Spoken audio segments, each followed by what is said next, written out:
అందరికీ నమస్కారం. నేను మీ మురళిని. ఈరోజు మనం కిమ్స్ బొల్లినేని హాస్పిటల్లో ఉన్నాం, రాజమహేంద్రవరంలో. అసలు ఇక్కడికి రావడానికి రీజన్ ఏంటి అని అంటే, మోకాళ్ళ మార్పిడి అనే మాట ఈ మధ్యకాలంలో చాలా ఎక్కువగా వినబడుతుంది. ఈ మోకాళ్ళ మార్పిడి వ్యవస్థకి పెట్టింది పేరు బొల్లినేని హాస్పిటల్. ఎందుకంటే చాలామంది పేషెంట్స్ ఈ హాస్పిటల్నే వాళ్ళు ఎంచుకోవడం, ఇక్కడ చేయించుకోవడం జరుగుతుంది. దాని గురించి ఇక్కడ అసలు ఏంటి, ఈ మోకాళ్ళ మార్పిడిలో ఉన్న విధి విధానాలు ఏంటి, ఎవరెవరికి చేస్తారు, అసలు ఈ మోకాళ్ళ మార్పిడి ఎందుకు చేయాలి, చేయించుకోకుండా తగ్గదా, ఇటువంటి చాలా ప్రశ్నలు అయితే నా దగ్గర ఉన్నాయి. వీటన్నిటికీ మనకి ఆన్సర్ చెప్పడానికి ప్రఖ్యాత కీళ్ల మార్పిడి వైద్య నిపుణులు ఆనంద్ చౌదరి గారు మనతో ఉన్నారు. సార్ నమస్కారం. నమస్తే అండి. ఎలా ఉన్నారు సార్? బాగున్నామండి మళ్ళీ గారు. సార్, ఈరోజు బయట ఎక్కడ చూసినా సరే కీళ్ల మార్పిడి అనే మాట ఎక్కువగా వినబడుతుంది. అయితే ఈ కీళ్ల మార్పిడి అనేది బొల్లినేని హాస్పిటల్ని చాలామంది ప్రిఫర్ చేస్తున్నారు. ఆ విషయం మనం పక్కన పెడదాం. ప్రఖ్యాత కీళ్ల మార్పిడి వైద్య నిపుణులుగా మీ ప్రస్థానం ఎలా మొదలైంది, ఎక్కడి నుంచి మొదలైంది? 2003 సంవత్సరంలో కిమ్స్ సికింద్రాబాద్లో నేను ఆర్థోపెడిక్స్ ప్రాక్టీస్ స్టార్ట్ చేశానండి.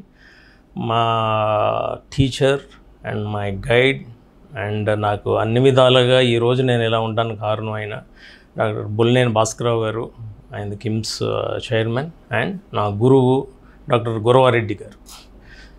ఆయన ఆధ్వర్యంలో నేను ట్రైన్ అయ్యాను. యాక్చువల్గా ఆయన నాకు చాలా రుణపడి ఉంటాను వీళ్ళిద్దరికీ. ఆయన నాకు చాలా సహకరించారు. చాలా అన్ని విధాలుగా నన్ను, I was the first register, అన్ని విధాలుగా నన్ను ఆయన పక్కన పెట్టుకుని చాలా గైడ్ చేస్తా, చేసిన తప్పులను ఆయన యాక్సెప్ట్ చేసి మళ్ళీ నన్ను కరెక్ట్ చేయటం, అట్లా ఈ రోజున షేపప్ చేశారు నాది. అక్కడ 2003 సంవత్సరం నుంచి అక్కడ ట్రైన్ అయ్యి అక్కడ ప్రాక్టీస్ మొదలు చేసుకుంటా ఆయన దగ్గర. 2005 సంవత్సరంలో నేను యునైటెడ్ కింగ్డమ్ వెళ్ళా. అక్కడ నేను ఎంసీహెచ్ ఆర్థోపెడిక్స్ చేస్తా, ఆర్సిఎస్ చేసి అక్కడ 3 సంవత్సరాలు 9 Wells హాస్పిటల్స్, అలాగే వేరే హాస్పిటల్స్ ఎడెన్బ్రో, ఇవన్నీ కూడా నేను ట్రైన్ అయ్యి మళ్ళీ తిరిగి రాజమండ్రి వచ్చాక మళ్ళీ బొల్లినేని భాస్కరరావు గారు 2009 ఈ సంవత్సరంలో ఈ హాస్పిటల్ స్థాపించి, అప్పుడు కార్డియాక్ హాస్పిటల్ కిందే ఉండేది. ఫస్ట్ జాయింట్ రిప్లేస్మెంట్ సర్జరీ కింద ఫస్ట్ ఆర్థోపెడిక్ డిపార్ట్మెంట్ నాతోటే స్టార్ట్ చేశారు. అప్పటి నుంచి ఇప్పటి వరకు ఇంకా ఇక్కడే కంటిన్యూ అవుతున్నాయి. ఓకే సార్, ఇప్పటి వరకు మీరు ఎన్ని జాయింట్ రీప్లేస్మెంట్ ఆపరేషన్ చేస్తుంటారు? సుమారుగా సర్జరీస్ ఒక 4,000 వరకు చేస్తున్నాయి. 4,000 సర్జరీ, జాయింట్ రీప్లేస్మెంట్స్, ఇంకా ట్రామా అన్నీ కలుపుకుంటే 10,000 సర్జరీస్ దాటి. సరే, ఇప్పుడు మన టాపిక్లోకి వెళ్దాం సార్. అసలు ఈ జాయింట్ రీప్లేస్మెంట్ అనేది బయట చాలా ఎక్కువగా వినబడుతుంది. ఈ జాయింట్ రీప్లేస్మెంట్ అనేది అవసరం అంటారా, మెడిసిన్స్ ద్వారా తగ్గదా? జాయింట్ రీప్లేస్మెంట్ అనేది ఫైనల్ రిసోర్స్ అండి మనకి. ఇనీషియల్గా గ్రేడ్ 1, గ్రేడ్ 2 ఆస్టియోఆర్థరైటిస్ అంటే అరుగుదల స్టార్ట్ అయినప్పుడు there are other remedies. First కన్జర్వేటివ్గా చూడాలి. కన్జర్వేటివ్ మేనేజ్మెంట్ అనేది ఫస్ట్ ప్రక్రియ. కన్జర్వేటివ్ మేనేజ్మెంట్లో ఫస్ట్ పెయిన్ కిల్లర్స్ ఇవ్వటం, దాని తర్వాత కొన్ని ఎక్సర్సైజెస్, ఫిజియోథెరపీ ఎక్సర్సైజెస్, ఎందుకంటే మజిల్ స్ట్రెంథనింగ్ ఎక్సర్సైజెస్ ఇవ్వటం, అలవాటులు కింద కూర్చొనే కానీ ఇండియన్ టాయిలెట్స్ వాడటం, స్క్వాట్ చేయటం, మెట్లు ఎక్కడం దిగటం ఎక్కువగా అధికంగా చేసేవాళ్ళని, ఇవన్నీ కూడా అవాయిడ్ చేయమని చెప్తాం. వీటితో పాటు నెక్స్ట్ స్టేజ్ వచ్చేటప్పుడు ఇంట్రా ఆర్టికులర్ ఇంజెక్షన్స్ కొన్ని ఉంటాయి. కొంతమందికి స్టెరాయిడ్స్ ఇస్తారు, కొంత హైలూరోనిక్ యాసిడ్ అనే కొంచెం గమ్ ఎక్కిస్తూ ఉంటారు, అది ఇస్తాము.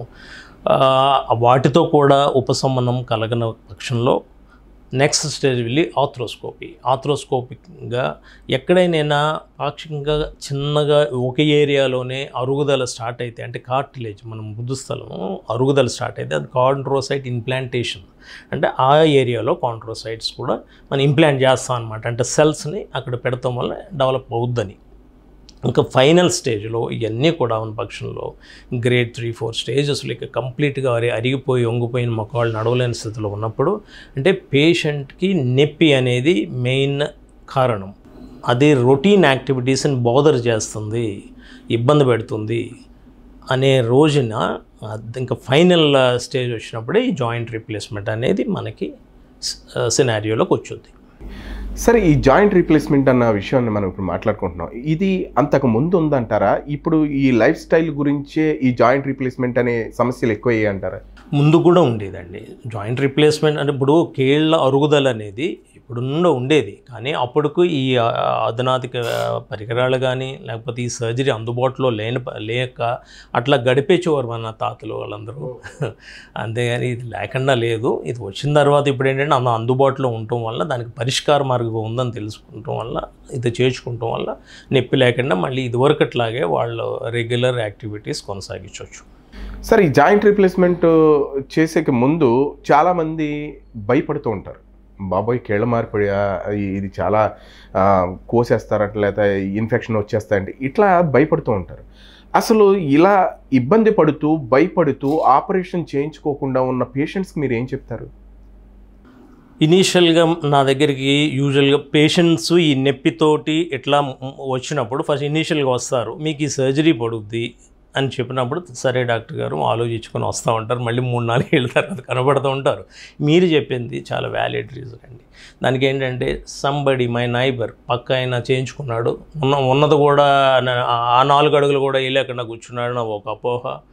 రెండోది ఇన్ఫెక్షన్స్ వచ్చేస్తాయట లేకపోతే వేరే కాంప్లికేషన్స్ ఎక్కువట అనేది అదొక క్వశ్చన్ మార్క్ వాళ్ళకి. వీళ్ళకి ఏంటంటే అండి ఎనీ సర్జరీ ఏ ఆపరేషన్లో అయినా 1 to 2% కాంప్లికేషన్ రేట్ ఉంటుంది. అది జాయింట్ రిప్లేస్మెంటే అవ్వక్కర్లా, ఆ 1 to 2% ఉండకూడదు అనుకోవాలి. దీనికి కూడా మనకి అప్పుడు హాస్పిటల్ ఎక్విప్మెంట్ కానీ ఇప్పుడున్న సినారియో కూడా మ్యాటర్స్ ఏ మచ్.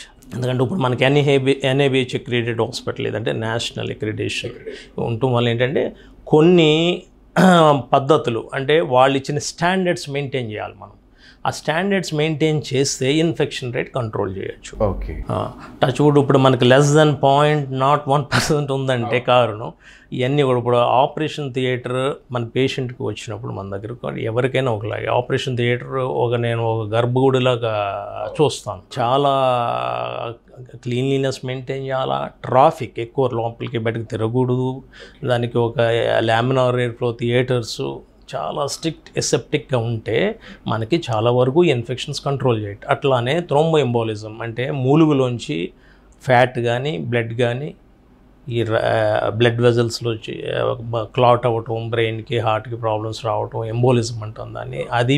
అది కూడా మనం ఎర్లీగా డిటెక్ట్ చేసి హాస్పిటల్లోనే మనకి టీమ్ వర్క్ ఉండాలండి. కార్డియాలజిస్టులు వీళ్ళందరూ మొత్తం టీమ్ ఆఫ్ హాస్పిటల్స్ ఉంటే ఆ కాంప్లికేషన్ రేట్ కూడా మనం తగ్గించవచ్చు. అలాగే పోస్ట్ సర్జరీ అయిన వెంటనే కూడా మనం డాక్టర్స్ని వాళ్ళు సంప్రదిస్తూ ఉండాలి. ఏమాత్రం చిన్న ఇన్ఫ్లమేషన్ అంటే చుట్టూతో ఉన్న మనం కట్ చేసిన వూండ్ ఉంటుంది కదా, దాని చుట్టూతో ఎడిమా కానీ వాపు, ఎరుపుదనం, పెయిన్ అని వస్తే ఎర్లీగా రావాలా. మనం ఎర్లీగా డిటెక్ట్ చేసి దానికి మనం క్లీన్ చేయడం, యాంటీబయాటిక్స్ ఇవ్వడం, రకరకాల ప్రొసీజర్ ద్వారా ముందు దాన్ని అడ్రస్ చేస్తే మనకు ఆ కాంప్లికేషన్ రేట్ చాలా వరకు తగ్గుద్ది. అది మనం పేషెంట్ అదే అంటారు, he has to choose wisely.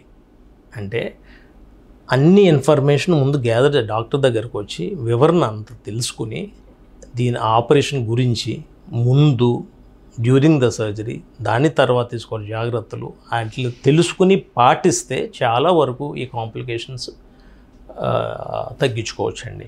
ఆ అపోహలు కూడా డాక్టర్ కంటే కూడా ఒక పేషెంటే బాగా చెప్తారు. మేము చేసిన పేషెంట్స్ సర్జరీ ఎవరైతే చేసున్నామో వాళ్ళ దగ్గరికి వెళితే వాళ్ళు క్లియర్గా చెప్తారు. అందుకనే ఫర్ సే సింపుల్ ఎగ్జాంపుల్, ఇప్పటికీ కూడా మా ఊరు వచ్చి పేషెంట్లు మా ఇంట్లో మా నాన్న అడుగుతూ ఉంటారు, మీ నాన్నగారికి కూడా జాయింట్ రీప్లేస్మెంట్ అయిందా?